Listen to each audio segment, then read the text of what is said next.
신앙생활은 주님과의 사귐의 길이죠. 계속되는 주제 속에 오늘은 하나님과 아브라함과의 그 사귐이 어떠했으며 아브라함과 그 가정이 어떻게 주님을 사귐으로 인해서 그 말씀을 통해서 그들의 눈앞에 보여지게 되고 또 만져지게 되었는지 함께 살펴보겠습니다. 예수님께서 이 땅에 오셔서 나타나시게 되는데 예수님과의 사귐을 가장 먼저 가졌던 인물이 마리아였죠. 가장 먼저 내게 아들이 있으리니 이름을 예수라 하라 하시는 천사를 통해 주어졌던 이 생명의 말씀을 통해서 마리아와 예수님의 사귐이 시작이 된 것이죠. 그런데 마리아도 처음에 받아들이기 힘든 말씀이었죠. 그러나 성령이 그 말씀 가운데 덮여짐으로 인하여 예수가 그 배에 잉태게 되고 10달 이후에 예수님이 눈에 보여지게 되고 예수님을 만진 바 되는 이런 역사, 이런 이적의 사건이 예수님과 마리아의 얘기였습니다. 근데 성경의 마리아와 예수의 얘기가 그들의 얘기로만 끝나지 않습니다. 오늘 저와 여러분의 얘기인 줄 믿으시기를 주의 이름으로 축복합니다. 성경에 나타난 사건과 나의 사건이 동일시될 때 은혜 받았다, 하나님을 만났다, 그분과 사귄다, 이렇게 표현하는 것이죠. 이처럼 예수와 하나님과의 사귐은 말씀을 통해 들은 이 말씀을 눈으로 보게 되고 손으로 만져진 현실의 삶으로 경험되었던 사람들이 이 성경의 사람들 아니겠습니까? 그들이 바로 우리 아니겠습니까? 오늘은 믿음의 조상 아브라함, 하나님께서 이 아브라함과 사귀게 되는데 어떻게 하나님과 아브라함이 사귀게 되었고 어떻게 보고 만진 바 되었을까? 그 얘기를 함께 나누고자 하는데요. 하나님께서 아브라함의 우상을 만들고 이방 땅에 살고 있을 때 불러내서 가나안 땅으로 인도해 가지 않습니까? 그에게는 자식은 없었습니다. 그래서 그가 엘리에셀이란 종을 상속자로 생각하고 있었습니다. 그런데도 불구하고 언제나 이 아브라함의 마음은 두려웠죠. 이 창세기 15장 1절에 하나님이 나타나십니다. 아브라함아, 두려워하지 말아라. 하나님이 너의 상급이 되어줄 것이고 하나님이 너의 방패가 되어주겠다 하시면서 이 아브라함에게 찾아오셨습니다. 밤하늘을 바라보게 하십니다. 별이 너무 많이 하늘에 떠 있습니다. 별을 너희가 셀 수 있겠느냐? 이 무별을 셀 수 없을 정도로 내 자손을 번성하게 해주시겠다 라는 말씀으로 아브라함에게 또 찾아오세요. 그래서 아브라함이 하나님을 믿습니다. 하나님이 그걸 보고 어렵다고 여겨주십니다. 사귀는 관계 속에 가장 중요한 게 뭐라고 생각하십니까? 믿음의 관계 아니겠습니까? 그 사람을 신뢰해야 사귐이 계속되잖아요. 이렇게 하나님 말씀을 하셨는데 한 해가 가고 두 해가 가고 별 볼 때마다 내 자손을 저렇게 많게 해주시겠다고 하시는데 뭐야 왜 안 주시지? 그렇게 한 해 한 해 넘긴 횟수가 언제 줄 압니까? 10년이 흐릅니다. 아브라함의 마음이 점점점 약해져 갑니다. 그러니 옆에 있는 아내가 답답해가지고 여보, 이제 나는 안 되니까, 나이가 들어서 안 되니까 우리 첩을 구해서라도 이 여인을 통해서 아기를 갖자, 이렇게 얘기가 돼버린 겁니다.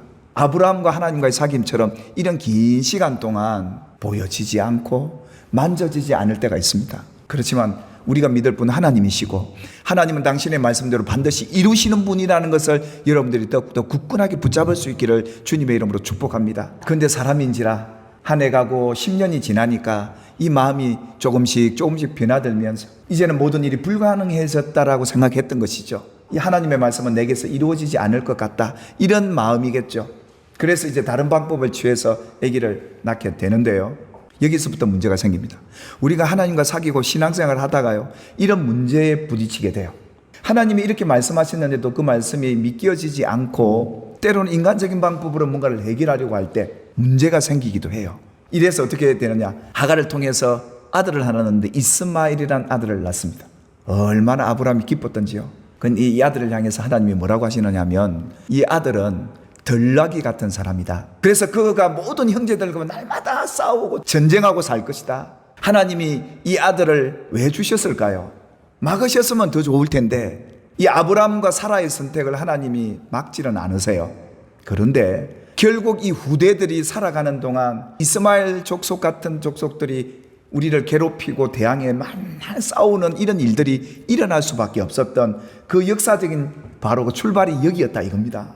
우리에게 이런 이스마엘이 없으면 얼마나 좋겠습니까마는 이 이스마엘 또한 하나님의 택한 백성들이 하나님의 의를 이루는 데는 반드시 필요한 또 존재였습니다. 그래서 하나님은 이런 모든 사람과 더불어 화평과 거룩함을 따라야 이후에 천국에서 주를 배울 수 있다, 그렇게 당부했던 것이죠. 하나님께서 아브라함이 가신 말씀은 뭐였습니까? 이스마엘만 잘 됐으면 좋겠다라고 했던 그것을 하나님께서 이렇게 말씀하세요. 내가 그에게, 이 그는 사람이다, 복을 주어 그가 내게 아들을 낳아주게 될 것이다. 그러시면서 내가 그에게 복을 주어서 그를 여러 민족의 어머니가 되게 하겠는데 민족의 여러 왕이 그에게서 날 것이다 라고 말씀을 하죠. 그런데 지금 100세가 가까운 아브라함으로서는 이 말씀이 믿겨지지 않습니다. 그래서 엎드려 웃습니다.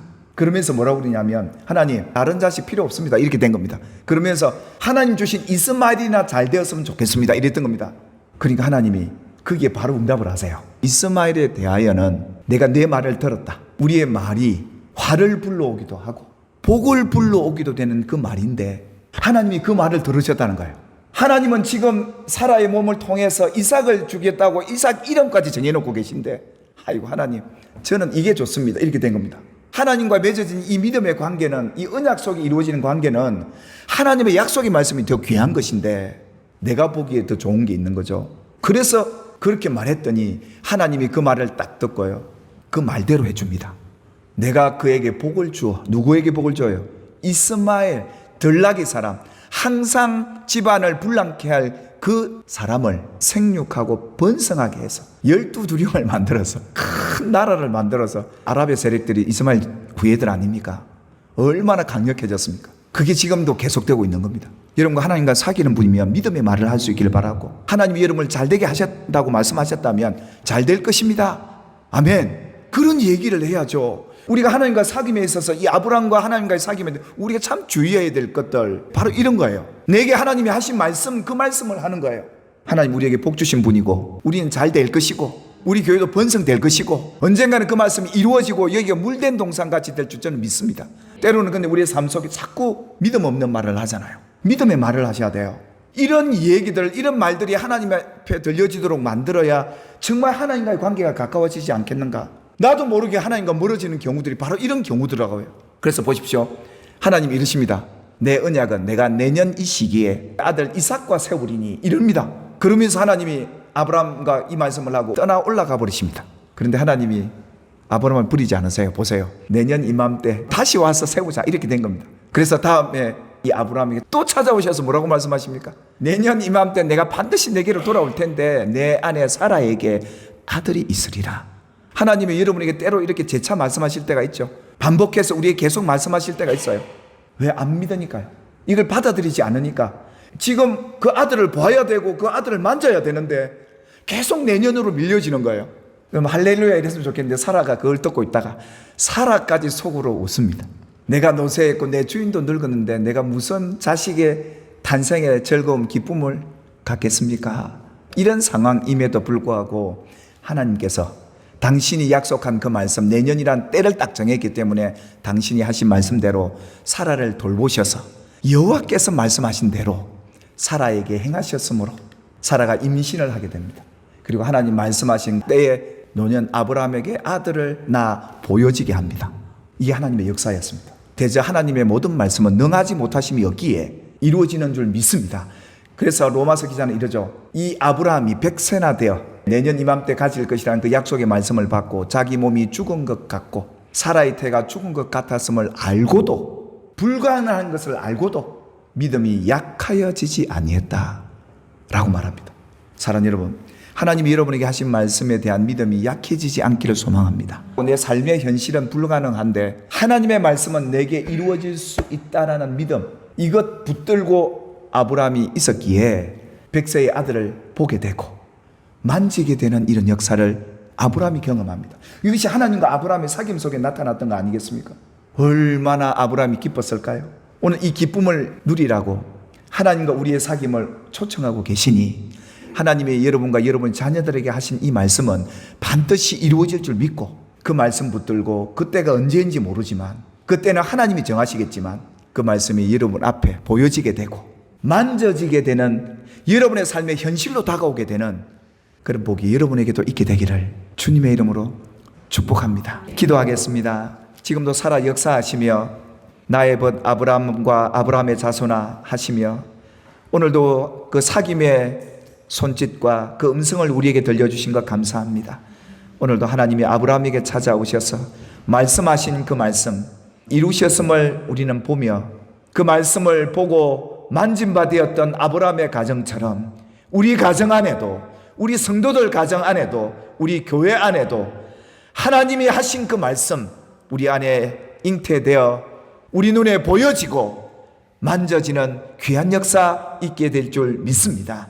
대저 하나님의 말씀은 능히 못할 일이 없음을 믿사오니 아브라함의 가정에 이루어졌던 그 말씀의 역사가 우리 성도들의 가정 안에도 일어나게 될 줄 믿습니다. 우리가 주님과 사귀며 참 우리 믿음의 말, 주님이 내게 하신 그 말씀을 하나님 앞에 아뢰며 간구하며 나아갈 때 그 믿음대로, 그들의 간구대로, 우리 성도들의 하나님 앞에 드려지는 입술의 고백대로 열매 맺게 하여 주시옵소서. 예수님의 이름으로 기도 올리옵나이다. 아멘.